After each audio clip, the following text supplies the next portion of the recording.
Muy buenos días, soy Marcela Vélez y desde Londres comento con ustedes las noticias que deben saber para comenzar el día. Bienvenidos a Primer Click de Diario Financiero.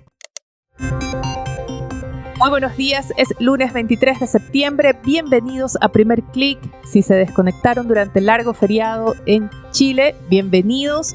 Si nos siguieron la semana pasada, ya saben, la Fed nos sorprendió con un recorte de 50 puntos base y la gran pregunta para comenzar la semana en los mercados es ¿qué sigue? Wall Street inicia la semana con los futuros apuntando a alzas moderadas, se alinean así después de ese cierre mixto que tuvimos el viernes pasado. Fue una sesión bastante interesante, según datos de Reuters. Se trató de la sesión con más transacciones en Wall Street desde enero 2021. Hay expectativas de ajustes de portafolios, hay grandes fondos moviendo sus apuestas, preparándose para este escenario de bajas de tasas de interés, no solamente de parte de la Fed, sino de los principales bancos centrales, sobre todo en Occidente.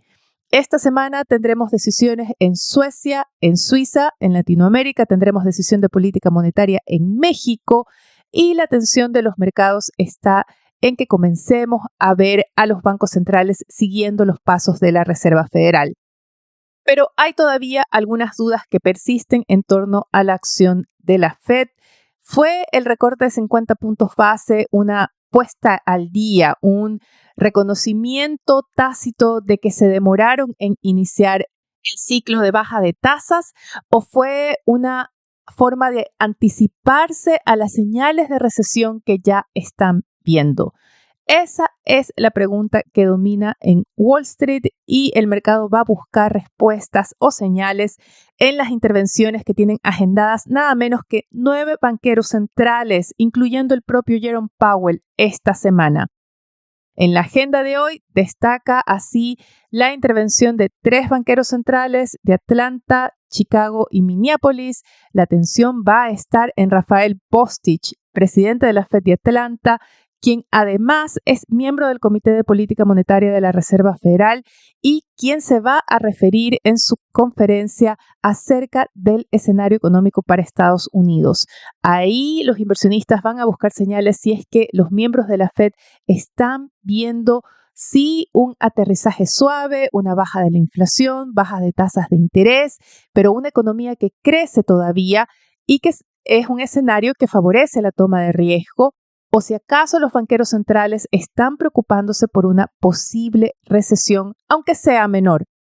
Por ahora, las cifras y las expectativas favorecen a la economía estadounidense.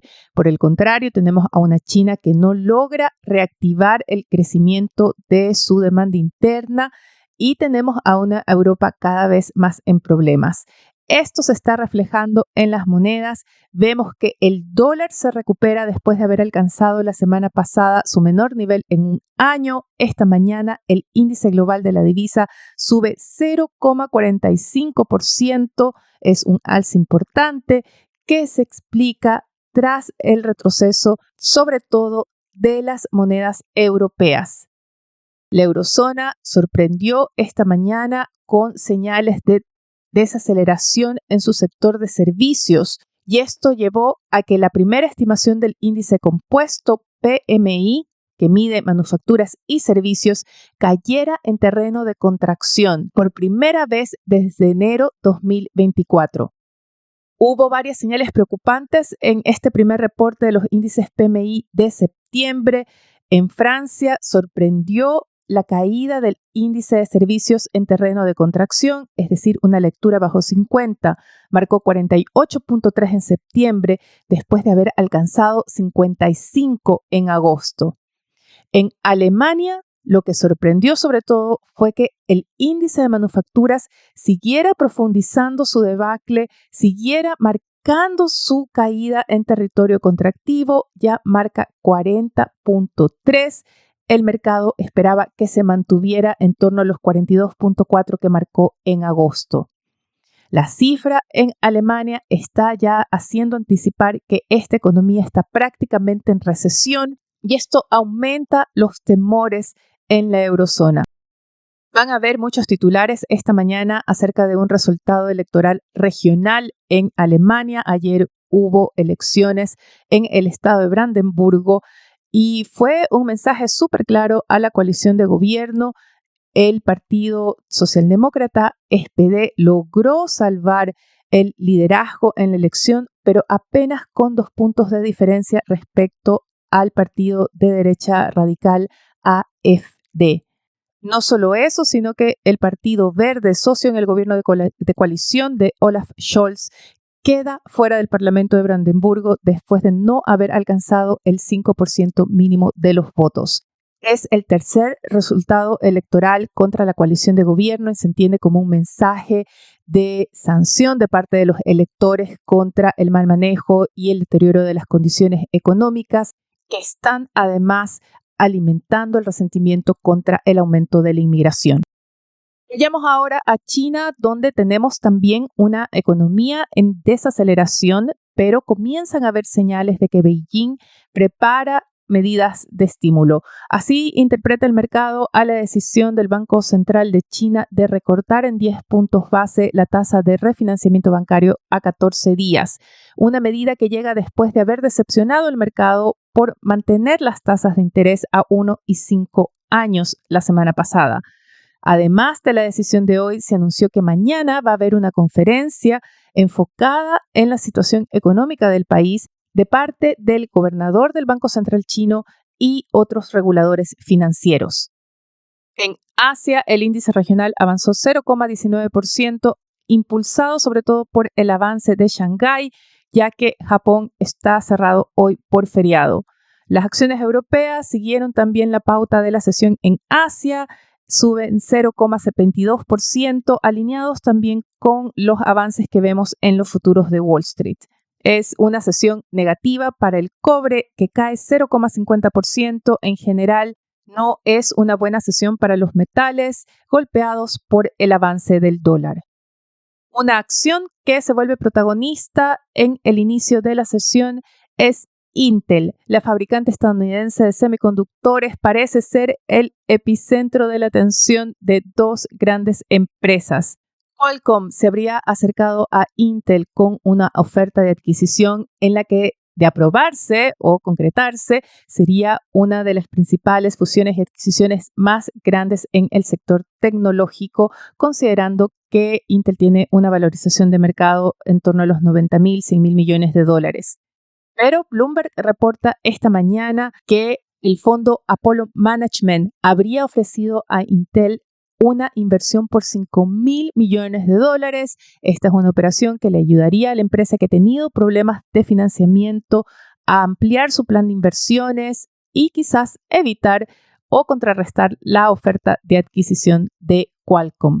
Lo que esto está mostrando es este movimiento de capital que se está produciendo en torno a la inteligencia artificial. La semana pasada se reportó de un fondo por 30.000 millones de dólares que estarían levantando Microsoft y BlackRock, también para inversiones en esta área.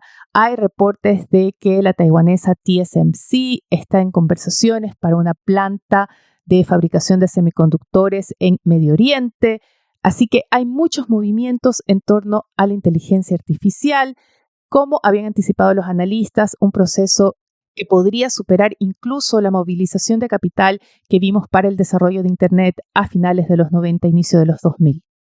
Pongamos ahora la mirada en la política porque hay un evento importante en la agenda global y es la Asamblea General de las Naciones Unidas.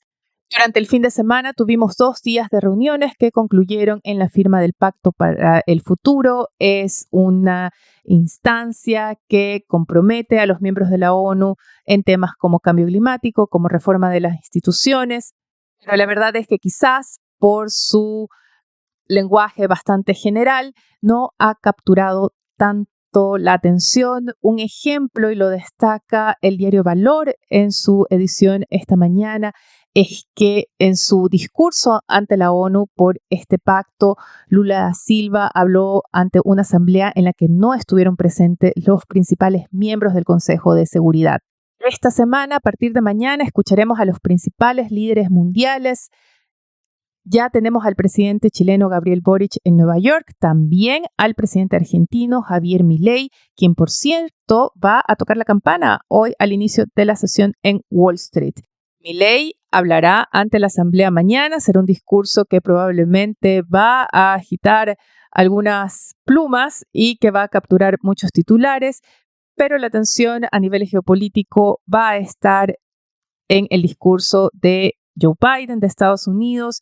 También se va a escuchar al presidente de Ucrania, quien se dice va a llegar con un plan de victoria respecto a la guerra contra Rusia. También se esperará escuchar a Xi Jinping, quien va a intervenir el sábado, pero antes también podríamos tener una intervención de parte de Palestina el jueves.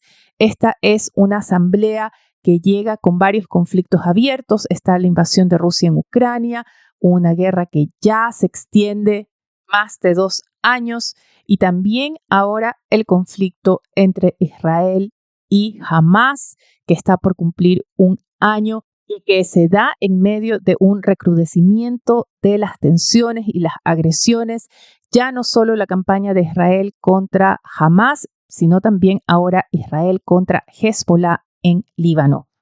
Yo creo que estos conflictos van a opacar cualquier otra agenda como cambio climático, inteligencia artificial, que seguramente se van a mencionar, pero que no va a ser el foco de la atención realmente. Revisemos ahora la agenda que tenemos para hoy, más allá de los 3 banqueros centrales que exponen en Estados Unidos, los presidentes de las Fed de Chicago, Minneapolis y Atlanta. En la región tendremos al Banco Central de Chile, que publica las minutas de su última reunión de política monetaria. En México tendremos datos de actividad económica y ventas de retail, pero de julio. Y en Estados Unidos también tendremos la publicación de los índices PMI de manufacturas y servicios de septiembre. Es el primer cálculo para estos índices. Antes de despedirme, quiero comentar con ustedes la portada de Diario Financiero. En su titular principal presenta un mapa de riesgos de las empresas, los sectores que advierten nuevas amenazas y los temas que persisten. Otro titular reporta cuáles son los ministerios que están en la mira del Congreso a puertas del inicio del debate presupuestario. Propósito de Chile, si no lo han hecho todavía, no se pierdan nuestro especial de la economía chilena. Lo publicamos el viernes pasado junto a Javier Salinas, economista jefe de la Rain Vial Research. Esto es todo por ahora. No dejen de estar actualizados visitando nuestro sitio web de f.cl y de fsud.com con las noticias de negocios de Latinoamérica. Los invito a que nos dejen su comentario y su calificación en cualquiera sea la plataforma que estén escuchando este podcast. Eso nos va a ayudar a crecer. Gracias desde ya, les deseo que tengan un buen día. Nosotros nos reencontramos mañana.